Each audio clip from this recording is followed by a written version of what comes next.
I'm Elizabeth Martin, a 45-year-old marketing manager. My life, though busy and sometimes challenging, has always been fulfilling. I work for a well-established company, and despite the occasional high-pressure situation, I find deep satisfaction in my work. My husband, Richard, is a kind man at heart, but his priorities have always been a bit skewed. From the beginning of our marriage, he's shown a peculiar devotion to his sister, Eleanor, and her daughter, Sophie. At first, I tried to be understanding. Family is important, after all. However, as years went by, I began to feel more like an outsider in my own marriage. Eleanor, Richard's older sister, has been a constant presence in our lives. She's a single mother to Sophie, a lively teenager. Richard often involves them in our plans, sometimes even prioritizing their needs over ours. I've grown used to last-minute cancellations due to Eleanor needing something. I remember the early days of our marriage when I tried to voice my concerns. Richard would listen, but his actions never changed. I gradually stopped complaining, realizing it was a battle I couldn't win. In a way, I empathized with Richard's sense of obligation.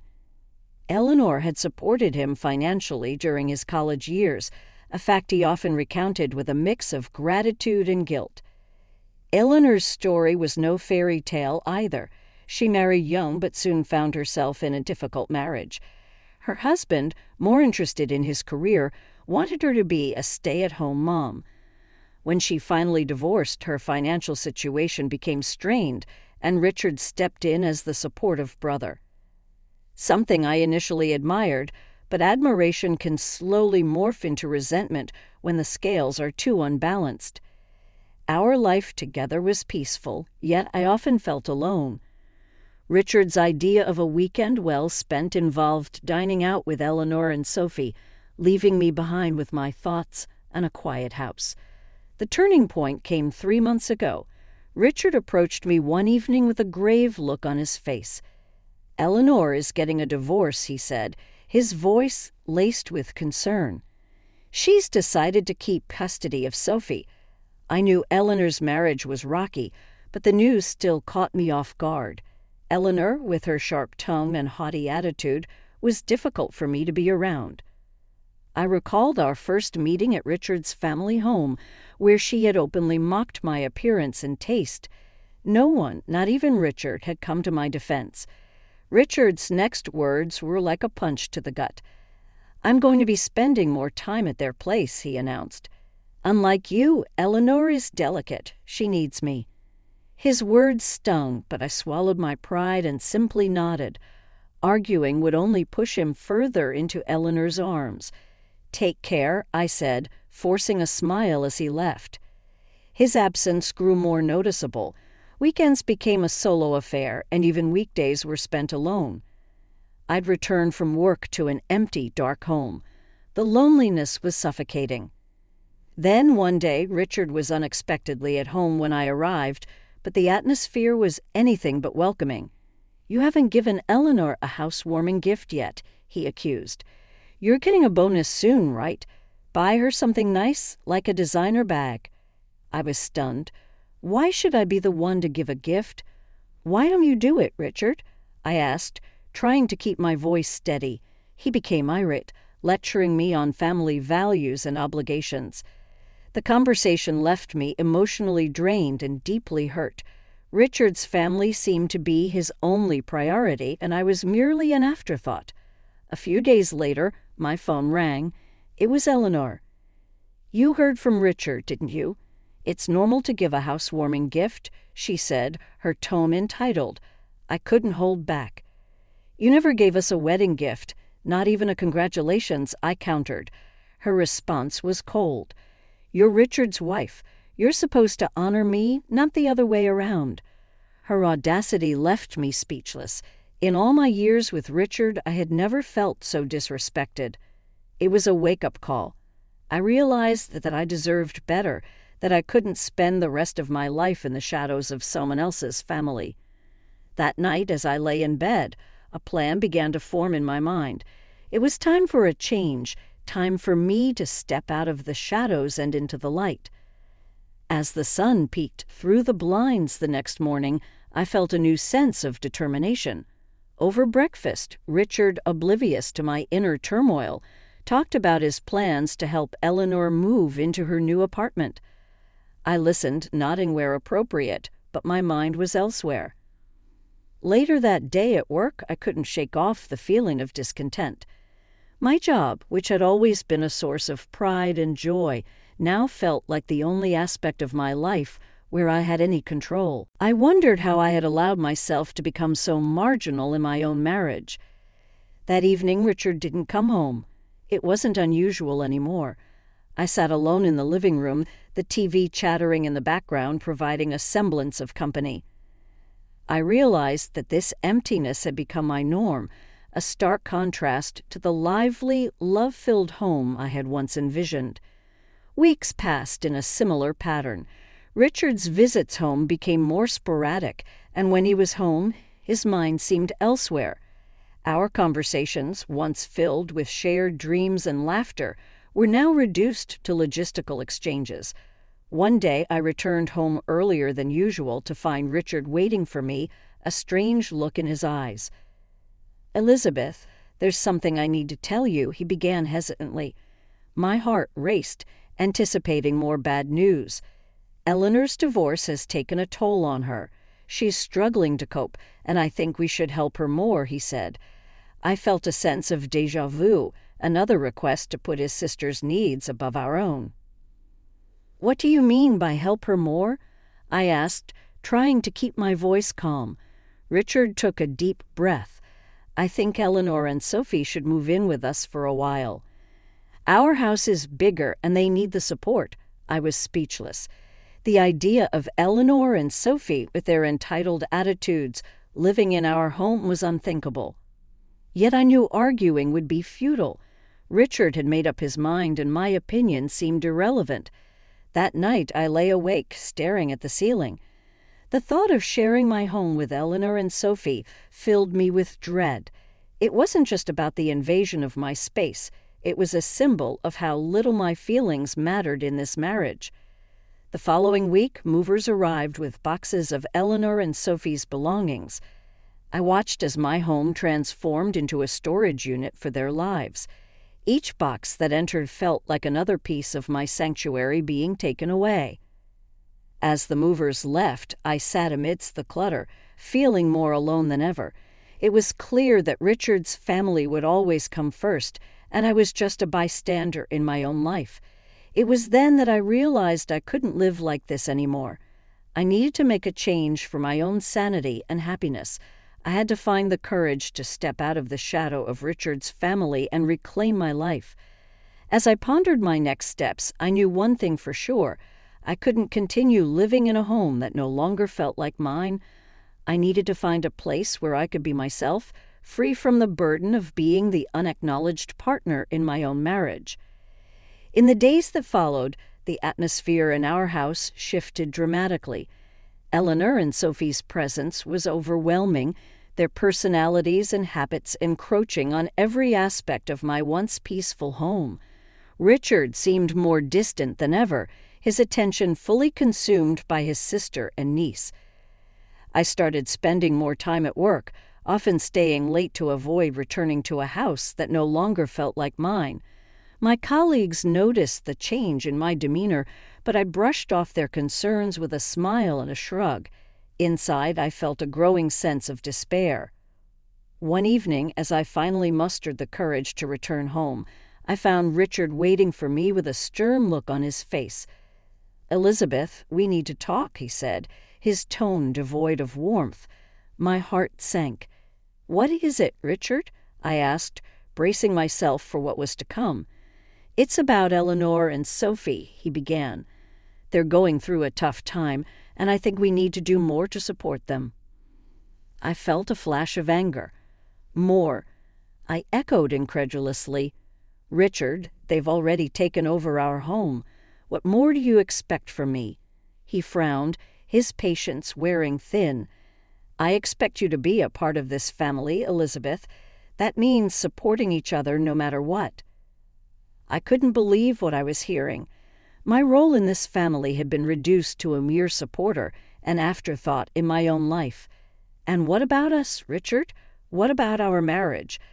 I asked, my voice trembling with emotion. He'd avoided my gaze. "This is important to me, Elizabeth. You need to understand that." The conversation went in circles, with Richard refusing to acknowledge my feelings. It was clear that his loyalty lay with Eleanor and Sophie, and I was just an accessory in his life. That night I lay awake in bed, a mix of emotions churning inside me. I felt betrayed, neglected, and utterly alone. It was a painful realization, but I knew that my marriage as I had known it was over. The next day I made a decision. I would no longer be a bystander in my own life. I started searching for a new place to live, a haven where I could rebuild my life on my own terms. It wasn't easy. The thought of leaving the home I had built with Richard was daunting, but the prospect of staying in a loveless marriage was far worse. After several weeks of searching, I found a small apartment in a quiet neighborhood. It was modest, but it was mine. I signed the lease with a mixture of fear and excitement. I didn't tell Richard about my plans. I knew he wouldn't understand, and I no longer cared to seek his approval. I began packing my belongings in secret, each item a reminder of the life I was leaving behind. The day I moved out, Richard was at work. I left him a note explaining that I needed space and time to think about our future. It was the most difficult thing I had ever done, but as I closed the door to our house for the last time, I felt a weight lift off my shoulders. I was alone, but for the first time in a long time I felt free. The first few nights in my new apartment were filled with a mix of emotions.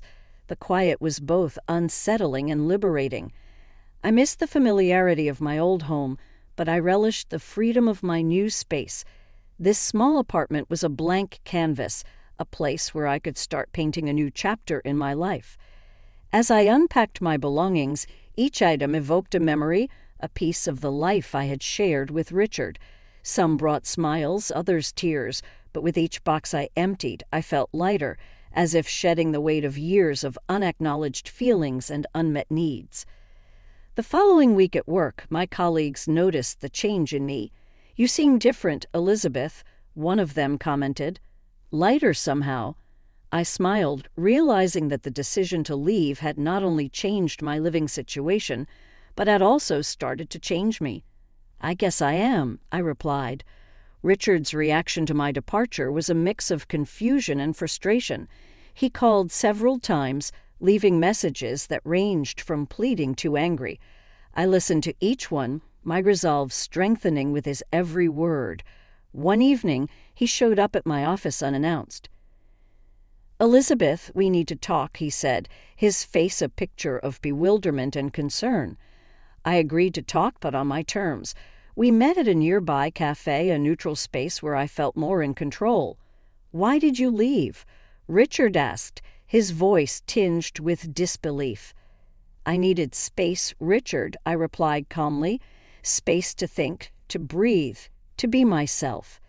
He struggled to understand, his mind still entangled in the obligations to his sister and niece. "But we're a family," he insisted.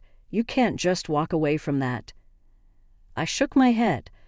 "A family should be a partnership, Richard. It's about mutual respect and understanding. I haven't felt that in a long time." Our conversation circled, with Richard trying to persuade me to return, and me standing firm in my decision. It was clear that we were at an impasse, our paths diverging after years of walking side by side. After we parted ways, I walked back to my apartment feeling a sense of peace. The conversation had confirmed that I had made the right decision. For the first time in years, I was choosing myself, my happiness. The days turned into weeks, and slowly my new apartment began to feel like home.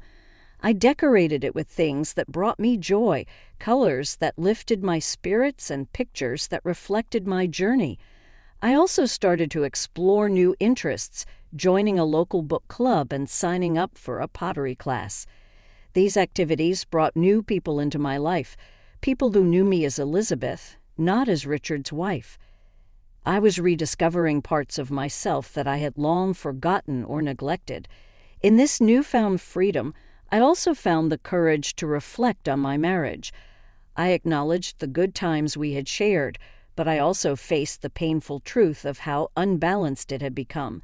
It was a bittersweet realization, but it was essential for my growth. As I lay in bed one night, listening to the soft hum of the city outside my window, I felt a profound sense of gratitude, grateful for the courage to make a change, grateful for the lessons learned, and most of all, grateful for the chance to rediscover myself. The autonomy of living on my own brought a clarity I hadn't realized I was missing. Each day, I grew more comfortable with my decision, feeling more like the protagonist in my life's story rather than a supporting character in someone else's. However, this new chapter was not without its challenges. A couple of months into my solo journey, I received a call that would once again shift the course of my life. It was from a private investigator I had discreetly hired after moving out, prompted by a nagging suspicion about Richard's increasingly odd behavior and absences. The investigator's findings were a harsh blow. Richard had been having an affair. The revelation was both shocking and oddly liberating. It explained so much of his recent behavior: the distance, the preoccupation. The pieces of a puzzle I didn't know I was assembling suddenly fell into place. Armed with this information, I confronted Richard. He was stunned, unprepared for my newfound assertiveness and the evidence I presented. His apologies and excuses fell on deaf ears. The betrayal was the final nail in the coffin of our marriage. I initiated the divorce proceedings, a process that was both painful and empowering. The legalities were complex, but I navigated them with a newfound resolve fueled by the desire to close this chapter of my life. Richard's reaction to the divorce ranged from disbelief to anger. The revelation of his affair had consequences beyond our marriage. It affected his reputation, his relationships with friends and family, and most significantly, his relationship with Eleanor and Sophie. Eleanor and Sophie's reaction to the news was a mixture of shock and denial. They had placed Richard on a pedestal, and the revelation that he was capable of such deception shattered their image of him. As the divorce finalized, I found myself on the other side of a journey I never expected to take. I was now a single woman with a past that was a mix of fond memories and painful lessons. But more importantly, I was a woman who had found her voice, her strength, and her independence. The settlement from the divorce, including alimony, was fair but hardly a windfall. It was not about the money. It was about the acknowledgement of my worth and the years I had invested in a marriage that ultimately failed me. Post-divorce, Richard's life took a downturn. His affair had not only cost him his marriage, but also his reputation. The ripple effects were evident in his professional life, and soon he left his job. For me, life after divorce was about rediscovery. I continued exploring new hobbies and interests, building a network of friends who valued me for who I was, not for my marital status or who I was married to. The freedom of this new life was exhilarating. I traveled, I read, I created. I lived on my terms with no apology or excuses. The world, once so narrow and confined, now seemed vast and full of possibilities. As I settled into my new normal, I realized that the end of my marriage was not just an ending but also a beginning of a life where I was the author, where each day was a blank page waiting to be filled with my story, written in my words. Life has a way of testing you, offering lessons wrapped in unexpected envelopes. Just when I thought I had severed all ties with my past, it came knocking on my door in the form of Eleanor and Sophie. I received a message from Sophie, now a young adult, her tone desperate. "Aunt Elizabeth, we need your help. Things have been really tough since you left." I paused upon reading it, a whirlwind of emotions overtaking me. Part of me felt obliged to respond, to offer some assistance, but another part, the part that had fought so hard to establish boundaries and to gain self-respect, resisted. It took some time in self-reflection, but I decided not to reply to Sophie's message. This was their battle to fight, not mine. I had already spent too many years sacrificing my own well-being for the sake of Richard and his family. Eleanor also reached out, her voice laced with the same hot tone that had always made me bristle. "Elizabeth, we're in a real bind here. I never thought I'd have to ask, but we need financial help." I could hardly believe it. After everything that had transpired, Eleanor still expected me to come to their rescue. It was a stark reminder of the dynamic that had existed in our relationships for all those years. My decision stood firm. "Eleanor, I wish you and Sophie well, but I cannot help you," I said as calmly as I could. There was silence on the line, followed by a string of accusations and insults reminiscent of so many past conversations. I ended the call and blocked their numbers, severing the last threads of a bond that had brought me little but pain and diminishment. My heart raced with a mixture of guilt and empowerment, signaling the end of an era. At that moment, I knew I had truly turned a page. I felt a complete detachment from the life I once knew, a life where I was unseen and unheard. That night, as I lay in bed, I considered the full weight of the step I had taken. There was a profound sense of finality in my refusal, a clear line drawn between my past and my present. In the silence of my apartment, I pondered the journey that had led me to this point. There was a haunting loneliness in recognizing that I was now entirely on my own, that the family I had once been part of for better or worse was now nothing but a part of my history. Yet with the loneliness came a powerful realization of my strength and independence. I no longer needed the approval or validation of others to feel worthy. I was my own person, standing on my own ground, guided by my own principles and desires. The next morning, I awoke with a newfound sense of peace.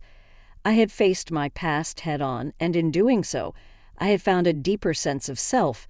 It was a freedom born not just from my new life, but from the recognition of my inner resilience and the courage to uphold my boundaries. The dawn of each new day greeted me with a promise, a whisper of the untold possibilities that lay ahead. My journey, marked by turmoil and triumph, had led me to embrace solitude not as a burden, but as a companion. With each sunrise, I grew more attuned to the rhythms of my own heart. My life now was a melody composed of my choices and desires. In the solitude of my new chapter, I sought a friend, a non-judgmental companion to share the quiet moments that bookended my days of self-discovery. The idea of adopting a dog began as a whisper in my mind, a gentle nudge that grew louder with time. One brisk Saturday morning, I walked into the local animal shelter, a sense of mission guiding my steps. The cacophony of barks and whimpers could have been overwhelming, but instead it felt like a chorus of hope, of second chances. My gaze met a pair of soulful brown eyes belonging to a middle-aged beagle mix with an earnest expression. He wagged his tail tentatively, as if unsure of his place in the world, much like I had been. It was a connection that needed no words. I knew he was the one. I named him Max, and together we embarked on the next leg of our journey, both of us seeking love and acceptance in a new beginning. In the company of Max, my home, once a silent space became filled with the soft patter of paws and the comforting presence of another beating heart. Our walks became a meditative ritual, a time to reflect on the path traveled and to revel in the simple joy of being alive, of being free.